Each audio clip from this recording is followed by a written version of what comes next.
سیدنا حمید ابن ہلال آپ فرماتے ہیں کہ سانونا حضرت عبداللہ بن سلام رضی اللہ تعالی عنہ فرمانے لگے حضرت سیدنا عثمان غنی ذی النورین رضی اللہ تعالی عنہ آپ فرماتے ہیں کہ ان الملائکۃ لم تزل محیطۃ بمدینتکم ھذہ منذ قدم رسول اللہ صلی اللہ علیہ وسلم حتی اليوم، جب کہ محبوب کریم صلی اللہ علیہ وسلم ہجرت کر کے مدینہ شریف تشریف لائے آئے ادو تو اللہ تبارک و تعالیٰ کے جڑے فرشتے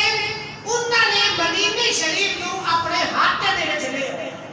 یعنی فرشتے اللہ تبارک و تعالیٰ نے اس مدینہ شریف کی حفاظت سے لائے ہوئے اور انہوں نے مدینہ شریف کو اپنے گھیرے دے چلی ہویا ہے کہ مصنف عبدالرزاق اس کے حوالے دے ڈالو میرے کو اس کی حدیث کا نمبر ہے 21888 اور اردو کا ترجمہ آپ ریاض القرآن اس مقام کو پڑھ سکتے ہو۔ آپ فرماتے ہیں فواللہ حضرت عبداللہ بن سلام فرماتے ہیں اللہ کی عزت و جلالت کی قسم ہے لئن قتلتموہ لیذہبن ثم لا یعودوا ابدا، اگر تسا اس ہستی کو شہید کر دیتا، اس ہستی کو یعنی عثمان غنی ذی النورین رضی اللہ تعالی عنہ آپ کو شہید کر دیتا تو لیذہبن ایک جڑے فرشتے مدینہ کی حفاظت میں مامور ہیں یہ واپس چلے جا سکتے اور مڑ لا یعودوا ابدا کبھی بھی مڑ واپس نہ آ سکتے۔ اے عبداللہ بن سلام رضی اللہ تعالی عنہ فرما رہے ہیں حضرت سیدنا عثمان غنی ذی النورین رضی اللہ تعالی عنہ کے حوالے دینا ہے آپ فرماتے ہیں فواللہ لا یخبر رجل منکم الا لقی اللہ اجسد لا یدا لہو، فرمایا کہ میں اللہ کی قسم ہے یہ حضرت عثمان غنی ذی النورین رضی اللہ تعالی عنہ کو شہید کرے سی یا آپ کی شہادت کے اندر اس کا کوئی نہ کوئی کردار ہو سی تو فرمایا کل قیامت والے دن آئے گی صرف اللہ کی بارگاہ میں جو بندہ جیسی فرمایا اجسد لا یدا لہو، فرمایا وہ جڑا ایک ہاتھ ہے اے مفلوج ہو سی شالو سی یعنی اس کو فارے کی میں بگے ہوئے ہوں اس طرح کیفیت ہو سی او دا ہاتھ جڑا ہے وہ نال دا ساتھ نہ دینا میں ہو سی اس کے لیے حضرت عثمان غنی ذی النورین رضی اللہ تعالی عنہ شہید کیتا ہے اور پھر فرما دے وَإِنَّ سَيْفَ اللَّهِ لَمْ يَزَلْ مَغْلُوطًا عَنْكُمْ وَإِنَّكُمْ وَاللَّهِ لَئِن قَتَلْتُمُوهُ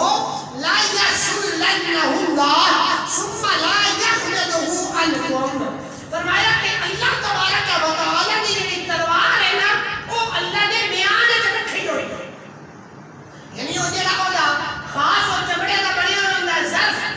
اس دا او دے اندر انہوں پانی کا جاتا ہے یا لوہے وغیرہ دا تو اللہ کی تلوار اس میان دے اندر ہے، فرمایا انکم واللہ لئن قتلتموہ، اور اگر تسی اللہ کی عزت و جلالت کی قسم ہے اگر تسا اس ہستی کو یعنی عثمان غنی سندو رضی اللہ تعالی عنہ آپ کو شہید کر دیتا تو فرمایا اللہ تبارک و تعالی کی ذات وہ جڑی تلوار میان دے وچ رکھی ہوئی ہے نا انہوں واپس کر دے سی، رب کی ذات وہ تلوار سونٹ لئی سی اور پھر فرمایا ثم لا یخلدہ عنکم، پھر وہ تلوار اللہ تبارک و تعالی دوبارہ اس کو میان دے وچ نہ پاسی اور فرمایا الی یوم القیامت قیامت آ جاسی لیکن اس امت کے اندر جڑی تلوار ہے خون ایسی ہے ایک دوسرے کو جڑا قتل کرنا ہے اسی طرح جاری رہسی اور فرمایا وما قتل نبی قط الا قتل به 70 الفا، جدوں بھی جو اللہ کے نبی کو شہید کیتا گیا ہے رب نے اس کے جواب کے اندر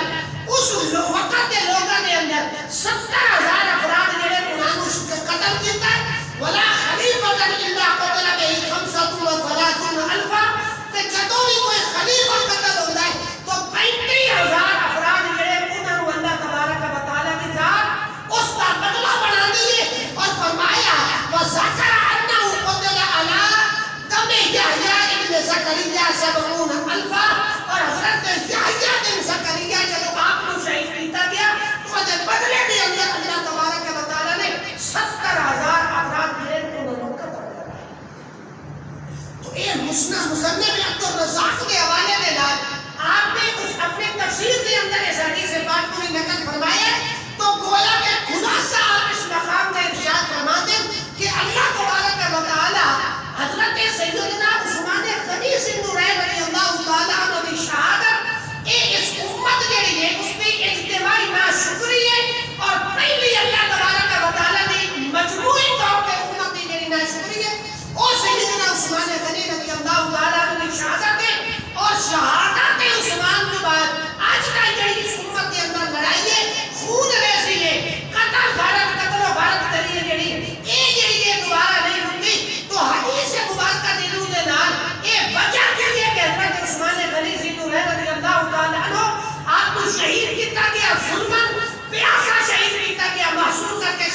گیا. لہذا اللہ تبارک و تعالیٰ نے ذات ارشاد فرماتے ہیں کہ عثمان غنی ذی النورین رضی اللہ تعالیٰ عنہ کی شہادت گویا کہ اس امت کی پہلی ناز شکری ہے. اور اللہ تبارک و تعالیٰ نے تلوار جب بہر آ گئی ہے ان قیامت تک اس وجہ کے بعد وہ تلوار کے لیے کو دوبارہ بیان نہیں کرنی. لہذا اس امت کے اندر کے خون ہونے سے یہ قیامت تک اس طرح جاری تسکاری ہے.